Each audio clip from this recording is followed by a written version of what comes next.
Bismillahirrahmanirrahim.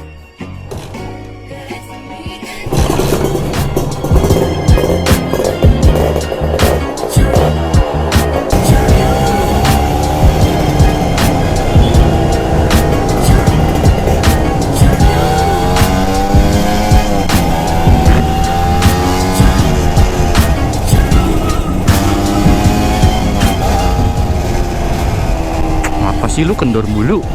Sebelah kanan doang lagi. Ini udah gue kencengin loh ya. Udah gue puter-puter loh. Sudah saya putar-putar gitu, tidak kencang-kencang. Halo guys, balik lagi. Ini by the way pertama kali motovlog bareng si Rere, Ninja RR gua. Jadi hari ini gue lagi perjalanan ke Depok ya. Ini gue udah set Google Map. Gue sengaja pakai tank bag. Ini sebenarnya nggak ada isinya. Ini sebenarnya nggak ada isinya, sumpah serius. Isinya cuma HP doang udah deh. Hari ini gue mau ke Depok, gue mau ngambil barang, sesuatu buat camping besok. Jadi gue rencana hari Sabtu besok itu, sekarang hari Jumat kan, itu gue mau camping. So hari ini di vlog pertama bersama Rere. Jadi kenalin buat yang belum kenal, motor gue ini namanya Rere. Dia Ninja 150 RR CBU tahun 2004 berwarna biru. Hari ini gue mau ngebahas sesuatu yang berkaitan dengan Ninja RR. Gue harap sih bisa membantu kalian yang pengen membeli Ninja RR. Yaitu gue mau membahas kelebihan dan kekurangan Ninja RR. Gue udah memakai motor ini selama kurang lebih sekarang udah 6 bulanan, udah setengah tahun ya gue punya motor ini. Dan gue mau ngasih kalian kelebihan dan kekurangan motor Ninja RR secara awam, di mata orang awam lah, kira-kira begitu. Jadi POV-nya adalah POV orang awam. Anggap aja video ini ditujukan untuk kalian yang belum mengerti Ninja RR dan ingin memiliki Ninja RR. Begitu guys. Kita bakal bahas soal kelebihan dulu kali ya. Kelebihannya Ninja RR itu sebenarnya ya, kalau kelebihan Ninja RR sih banyak banget ya, banyak banget. Tapi di sini gue bakal nyebutin hal-hal yang gue rasain selama ini, gue rasain kelebihan-kelebihan yang gue rasakan gitu. Kekurangannya juga nanti sama. Kelebihan yang pertama adalah dia seekor ninja. Yoi, ninja itu menurut gue ada kelebihan ya. Jadi ya, siapa sih sekarang di Indonesia yang nggak tahu ninja? Coba tanya tukang parkir ini, pasti dia tahu apa itu ninja. Ninja adalah motor yang dari tahun 2000-an awal sampai sekarang itu namanya masih gede banget di Indonesia. Dari anak motor sampai anak yang bukan anak motor itu pasti tahu. Dari cowok-cowok, cewek-cewek yang tahu nggak tahu motor pasti tahu Ninja ya. Sekarang ada R25 dibilang sama ibu-ibu Ninja ya. Sekarang ada CBR dibilang sama ibu-ibu Ninja ya. Semuanya aja lo bilang Ninja. Makanya Ninja itu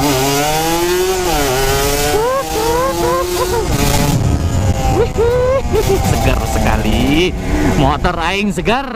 Dia Ninja itu emang gimana ya, reputasinya udah ya tahu sendirilah siapa sekarang, pokoknya gitulah, nggak perlu gue jelasin lagi kan. Jadi menurut gue Ninja itu adalah sebuah kelebihan. Nih kemana? Ke kanan. Yes betul, kanan. Merah dong anjing. Oke, kelebihan yang selanjutnya yaitu masih mudah didapat.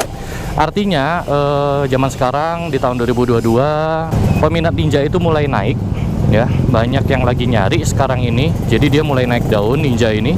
Sebenarnya sih udah dari tahun-tahun kemarin ya dia mulai naik daun. Cuman sekarang, untuk sekarang itu spion gua kendor. Untuk sekarang Ninja ini masih mudah didapat, dalam arti ya kalian tahu kan sekarang dua tak itu banyak banget yang digoreng. Sekarang apapun yang berbau dua tak, kecuali dua tak yang baru kayak KTM, Husky, itu kan dua tak baru tahun ini masih keluar. Kalau dua tak bebek, dua tak skuter, dua tak sport itu sekarang harganya sudah mulai digoreng karena memang barunya udah nggak keluar lagi. Nah, untuk Ninja 150 RR itu sudah mulai digoreng, tapi stoknya masih terbilang banyak. Coba lu cari deh di mana, di Tokopedia, bukan Tokopedia ya, di apa namanya, di Facebook, di pokoknya e-commerce atau di lapak-lapak, di forum-forum itu masih ada yang jual, masih banyak yang nawar-nawarin, dan masih banyak juga yang nyari. Dan itu pun di semua kriteria ada semua ya. Lu mau cari bahan ada, lu mau cari restorasi jadi ada, lu mau cari motor yang bekas juga ada. mata gue kemasukan keringet anjing. Jadi buat kalian yang pengen nyari itu gampang banget. Buat kalian yang masih pemula, pertama kali meminang 2 tak, itu Ninja adalah pilihan yang tepat karena masih mudah didapatkan, nggak kayak motor lain. Terus kelebihan yang ketiga, yaitu harganya masih reasonable, masih worth it untuk dibeli. Harganya belum terlalu mahal, yang mahal ada, yang murah ada. Jadi tinggal kalian cari sendiri. Gue pindah kanan aja. Lihat itu, besar sekali dia. Gimana ini? Oh, truk sampah, Cok.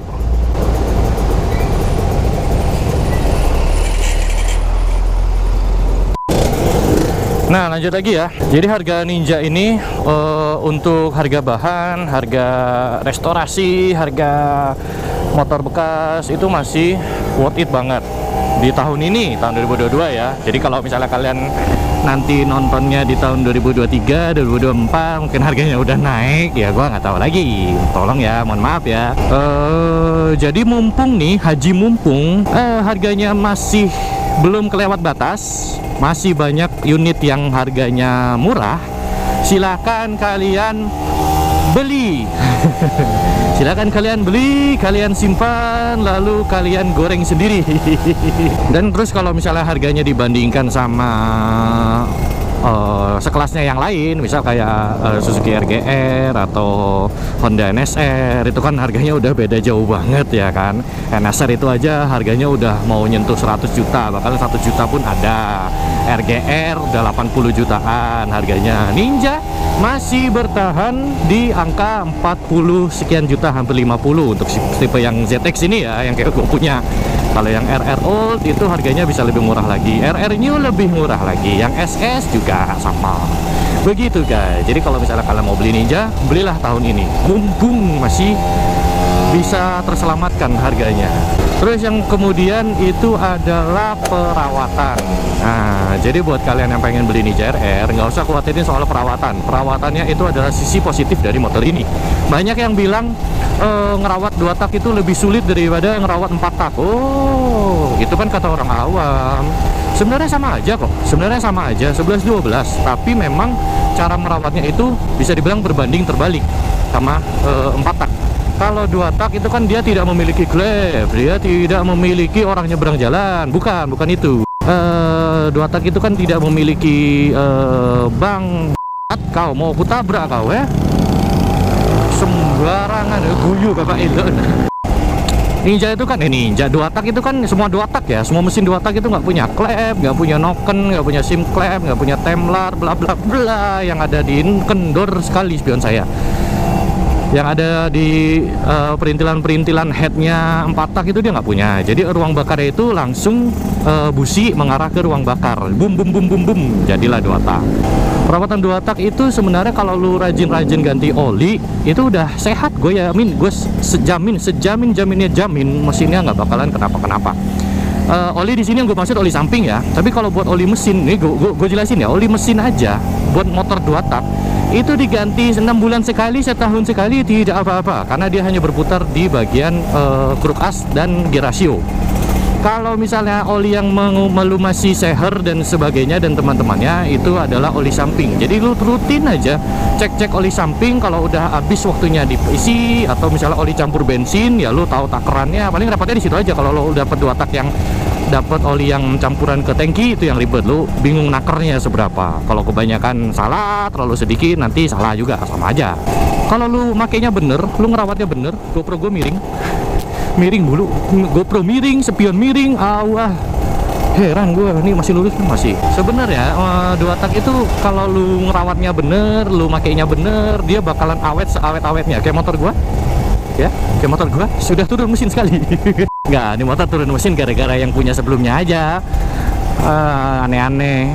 Terus yang selanjutnya itu adalah motor ini untuk tahun ini harganya itu bakalan terus naik, dan prediksi gua nanti di tahun-tahun selanjutnya harganya motor ini bakalan naik terus menerus seperti pendahulunya, seperti NSR, seperti Honda Nova, seperti Wizz Air, seperti RX King dan lain sebagainya. Pokoknya 2 tak ini sepertinya sekarang menjadi investasi berjalan yang baik gitu loh, motor 2 tak ini. Kecuali 2 tak baru ya. Kalau 2 tak baru harganya turun. Jadi buat kalian yang memang niat nyari Ninja untuk investasi, ya monggo, gue sangat dukung, karena itu adalah pilihan yang tepat. Karena gue sendiri beli motor ini juga salah satu niatnya selain untuk gue nikmati, selain untuk gue pakai, itu juga untuk investasi, ya kan. Makanya motor ini jarang keluar. Terus yang selanjutnya itu adalah terus apa? Sampai rubuh temboknya, Pak. Terus yang selanjutnya adalah modifikasinya gampang banget. Modifikasinya serius, ini motor ya kalian tahu sendirilah, di mana-mana sekarang Ninja 2 tak itu rata-rata sudah modifikasi. Dan dari situ kita bisa tarik kesimpulan bahwa modifikasinya motor ini gampang banget. Dia pakai spare parts universal itu masih bisa. Terus perangkat-perangkat lain kayak bahan-bahan karbon kayak ini air scoop, terus spakbor depan, spakbor belakang, karbon-karbonan masih banyak.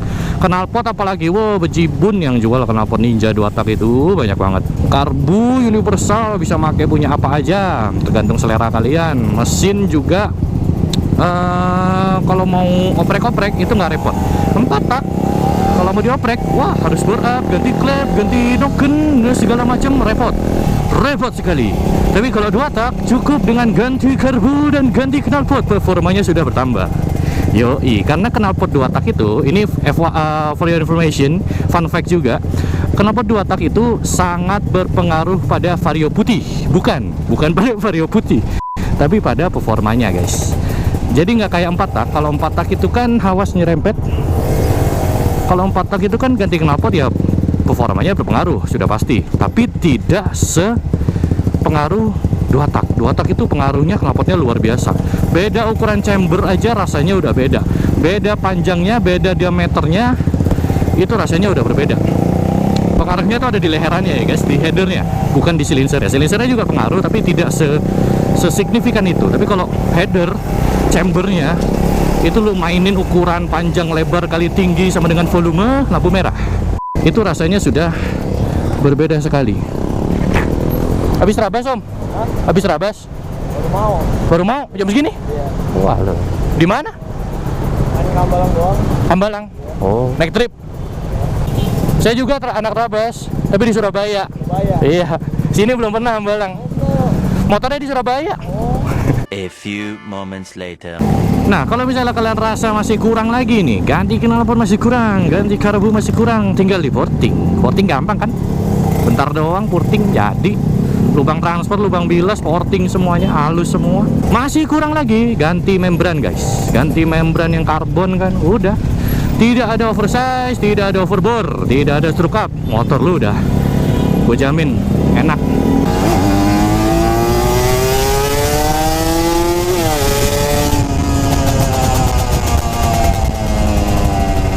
Kasih angin dikit buat Rere, kasihan dia kepanasan. Nah, itu guys, jadi kalian kalau misalnya mau modif-modif nih YRR, gampang banget. Kalau gitu kita sekarang bakal bahas soal kelemahan ya. Nah, kelemahan Ninja 2 tak itu, yang pertama, langsung aja ya kita ya. Yang pertama itu adalah 2 tak. Yes, ini gue masukin ke dalam kelemahan itu buat mengingat ini untuk teman-teman kita yang masih awam soal 2 tak. Mungkin 2 tak sendiri itu adalah sebuah kekurangan, bukan kelemahan ya. Sorry, tadi gue salah sebut. Kekurangan, minus. Kenapa? Karena ya selama ini lu belum pernah megang 2 tak. 2 tak itu akan menjadi sebuah minus. Kenapa? Karena motor 2 tak itu bau, knalpotnya bau, berisik, dan asapnya kemana-mana. Jadi kalau misalnya tiba-tiba di garasi lo ada motor 2 tak, akan mungkin mengganggu orang rumah, ya, istri lo atau emak lo atau bokap lo yang nggak seneng, yang pengen ketenangan gitu kan, pagi-pagi tiba-tiba diusik dengan 2 tak Anda. Jujur aja nih motor kalau emang lagi jarang gue pakai, itu gue panasinnya paling cuma seminggu 2 kali, 3 kali, nggak setiap hari gue panasin motor ini. Itu karena gue sungkan sama tetangga. Kalau orang rumah nggak masalah, anak gue paling yang masalah. Kalau motor ini udah nyala biasanya dia bangun, ya nggak nyampe nangis, bangun. Jadi sudah sejak dini gue biasakan dengan suara 2 tak anak gue tuh. Kalau sama tetangga gue agak sungkan karena satu berisik, yang kedua asapnya. Kalau Ninja 2 tak ini dia walaupun punya teknologi teknologi low smoke, tapi tetap aja kalau dia baru nyala setelah sekian lama tidak dinyalakan, dia bakal ngebul. Jadi dia buat ngebersihin kerak-kerak yang ada di dalam mesin, bekas-bekas olinya, itu dia bakalan ngebul. Tapi nanti kalau udah lama, udah jalan kayak sekarang gini, Ini belakang nggak ada asapnya, aman.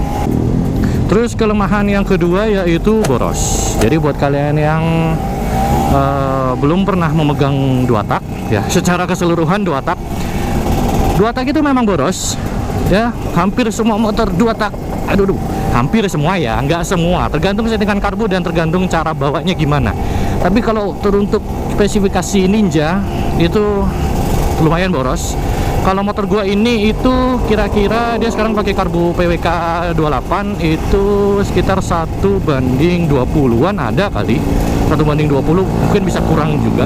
Gua nggak tahu pasnya berapa. Pokoknya biasanya kalau misalnya gua pakai keliling Jakarta malam-malam itu gue isi full tank, balik ke rumah itu tinggal 1/4.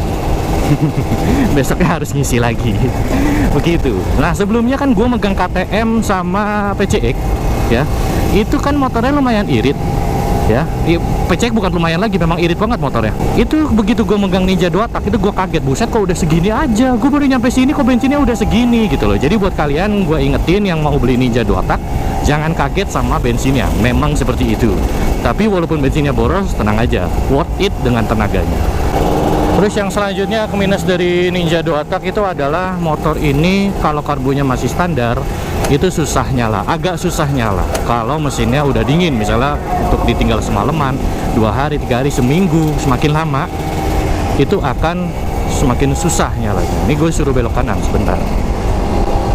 Tapi kalau misalnya kalian sudah dapat settingan karbu yang enak, sudah dapat karbu yang enak, bahkan kayak gue sekarang gue udah ganti karbu, settingannya udah bener, itu ya udah sekali jreng nyala, sekali 2 kali lah nyala. Tapi kalau karbunya masih standar, itu biasanya kudu dipancing dulu ya, kontak mati di selang 5 kali baru dia mau nyala.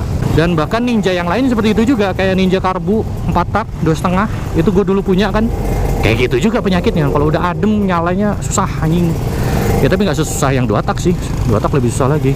Oh merah ya kanan ya, masa tadi masih hijau. Terus selanjutnya kita bahas sambil ini aja, sambil apa namanya, sambil macet-macetan, sambil nunggu lampu merah. Yang selanjutnya itu adalah ini, mumpung kita berhenti ya, meteran bensin. Ini kalau kalian mau lihat itu kudu dipencet tuh baru dia naik ya kan. Kalau misalnya nggak dipencet itu adalah meteran suhu, dan kebetulan meteran suhu gue sudah tidak berfungsi, makanya dia dingin terus. Itu adalah kekurangan menurut gue, karena ini sangat merepotkan gitu loh. Lu kalau mau lihat bensin biasanya tinggal lirik doang, ini kudu mencet tombol, nggak enak. Kenapa nggak dibalik aja Kawasaki? Kenapa nggak takaran bensinnya yang tidak usah dipencet, kalau mau lihat suhu baru dipencet gitu loh? Kenapa nggak dibalik aja? Kenapa harus mencet-mencet kayak gini? Ini repot. Kalau Ninja yang lain SS nggak gini, Ninja R nggak gini, ini doang nih. Yang lain 2 tak yang lain nggak gini. Nggak tahu ya, setahu gue nggak gini, Ninja doang yang begini. Alangkah lebih baik tidak usah pencet-pencet seperti ini. Saya lebih peduli dengan bensin saya daripada suhu motor saya. Kalau suhu saya masih bisa rasakan di kaki saya, kalau bensin saya tidak bisa merasakan ya. Masa lagi begini kudu dipencet dulu, kan repot gitu loh. Terus yang selanjutnya adalah masih berkaitan dengan speedometer. Speedometer Ninja itu suka mati ya, punya gue aja udah mati nih. Yang takaran bukan takaran, apa nih, speedometer kecepatan itu udah mati. No, gue jalan segini aja dia nggak gerak kan, masih 0 aja. Terus RPM juga suka mati. Jadi kalau misalnya kalian tarik dia kabelnya suka putus. Itu sering banget kejadian di anak-anak Ninja. Dua ini doang nih suka mati nih. Tapi kalau speedometer gue nggak terlalu butuh sebenarnya, kecepatan gue nggak terlalu butuh. Kalau RPM ini yang repot kalau mati. Kalau RPM mati tuh, RPM di mesin karbu itu sangat dibutuhkan buat nyeting-nyeting sama buat ngerasain engine. RPM itu butuh banget. Kalau untuk speedometer sih ya bodo amat, lu mau 0 terus bodo amat gue mah. Lagian kalau misalnya lagi speeding gue juga fokusnya ke jalan bukan ke speedometer, nggak gue lihat speedometer ini. 300 meter lagi gue sampai. Sebentar, gue nyari alamatnya dulu di mana ini. Ntar kita lanjut lagi ya guys ya, sampai setelah gue selesai ambil barang. Sebentar. 6.5 hours later. Ya, sudah selesai. Jadi barang yang gua ambil itu adalah ini. Baru saja kita beli. Jadi sekarang motor gua udah bisa setelan setapan touring. Ntar ini belum diikat.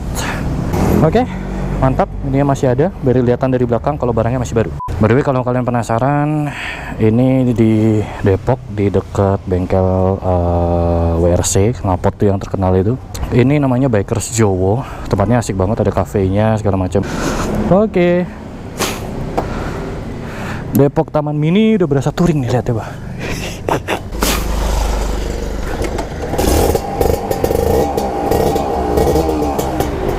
Aman ya, tidak goyang-goyang.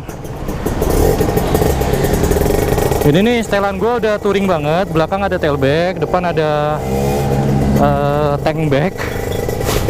Tapi nggak ada isinya dua-duanya. Depan belakang nggak ada isinya. Oke, sambil kita perjalanan balik, gue sambil lanjutin bahasan yang tadi ya.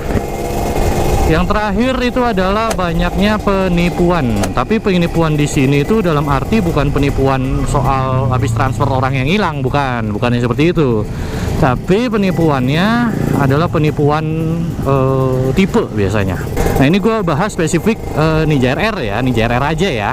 Ninja RR itu tipenya sebenarnya nggak cuma RR Old sama RR New aja. Ada yang Special Edition, ada yang RR ZX CBU, ada yang RR Old aja, yang biasa, ada lagi yang RR New Special Edition. Pokoknya macam-macam deh. Dari segi warnanya juga macam-macam. Ada yang warnanya cuma 1 tahun aja keluarnya, ada yang warna yang bener-bener langka, ada yang nih bengkel WRC yang tadi gue bilang terkenal banget tuh, ramenya minta ampun. Pokoknya macam-macam lah, banyak. Nah, ini yang sering terjadi penipuan. Jadi ada yang bilang, oh RR Old, tapi ternyata dia RR New dikonvert jadi RR Old. Ada yang hasil repaint, bilangnya cat ori. Ada yang bilang Ninja ZX, tapi ternyata ganti blok, ternyata RR Old, biasa CKD. Itu banyak yang seperti ini. Nah, gimana cara menghindarinya? Caranya paling gampang adalah lihat surat-suratnya. Kalau suratnya lengkap ya. Nih, sebagai contoh nih ya, kalau misalnya lu ketemu penjual, ada yang jual RR Old warna merah marun. Terus begitu lu cek unit, terus dia bilang warnanya merah marun asli om. Lu cek STNK-nya, ternyata warnanya merah di STNK. Orangnya bilang merah marun. Faktanya, warna merah marun di Ninja RR Old itu hanya keluar di tahun 2008. Dan merah Ferrari sama merah marun itu di STNK sama-sama merah tulisannya. Jadi bisa kecelek, bisa aja dia merah Ferrari tapi dicat jadi merah marun, bisa aja sama-sama merah di STNK. Yang bikin ketahuan itu dari tahunnya. Kalau dia tahunnya tahun 2008, bisa jadi itu kemungkinan adalah RR merah marun original, ya kan? Tapi kalau ternyata dicek, wah ternyata tahun 2010 tapi warnanya merah marun, wah sudah pasti, gue yakin itu repaint, bodinya full repaint. Jadi kalian harus hati-hati kalau misalnya pilih warna, karena warna pun di Ninja RR itu ada yang berpengaruh sama harganya gitu. Terus ada lagi yang paling sering ini ya, Ninja RR Old dikonvert menjadi Ninja ZX 150 KRR. Nah, kebetulan punya gue nih ZX 150, dan ciri khasnya dia adalah yang paling gampang dibedain itu adalah di blok mesinnya itu kode mesinnya 1878. Kalau yang RR CKD itu kode mesinnya 1855. Kalian kalau misalnya mau bedain tinggal dicek aja bloknya. Tapi ada tapinya, bisa aja bloknya diganti, ya kan, karena bloknya itu sama-sama masuk, sama-sama PNP di kedua mesin ini. Jadi dengan mudahnya bisa diganti. Jadi kalau misalnya lu ngelihat, wah ternyata bloknya 1878, wah berarti ini ZX. Belum tentu, lihat dulu surat-suratnya, dia keluar di tahun berapa. Ninja ZX itu hanya keluar di tahun 2000 sampai 2006. Jadi kalau misalnya tahun keluarnya itu sudah di atas 2006, 2007 ke atas, itu berarti itu sudah bukan ZX, berarti bloknya sudah gantian. Begitu guys. Sama sebenarnya ada cara lagi untuk membedakan ZX sama CKD, itu sebenarnya ada lagi caranya. Nah, jadi kalian kalau misalnya mau beli RR, itu kalau bisa kalian research dulu di YouTube, makanya gue keluarkan video ini. Atau bisa juga research di forum-forum Facebook, itu banyak banget informasi di sana, dan spion gue kendor mulu. Terus kalian bisa ajak teman kalian yang memang mengerti Ninja RR buat cek unit gitu loh. Jadi cek unit itu kalau bisa jangan sendirian. Oke, palingnya cuma segitu aja yang bisa gua sampaikan kepada kalian. Mungkin bisa membantu untuk kalian-kalian yang ingin membeli Ninja RR atau yang sudah pernah memiliki Ninja RR. Mungkin ada yang pengen nambahin plus minusnya Ninja RR kayak gimana, silahkan ditambahin di kolom komentar biar kita sama-sama sharing. Oke, kalau gitu gue pamit dulu guys, gue pamit undur diri. Jika kalian menyukai video ini silahkan klik jempol ke atas, tapi jika kalian tidak menyukai ini silahkan beli aqua itu. Jika kalian tidak menyukai video ini silahkan klik jempol ke bawah. Henan signing out. Jangan lupa di subscribe untuk video seperti ini lagi, dan jangan lupa di share ke teman-teman kalian. Wassalamualaikum warahmatullahi wabarakatuh. Wassalamualaikum warahmatullahi wabarakatuh, and peace yang ada obat. Sekian gue kendor dulu.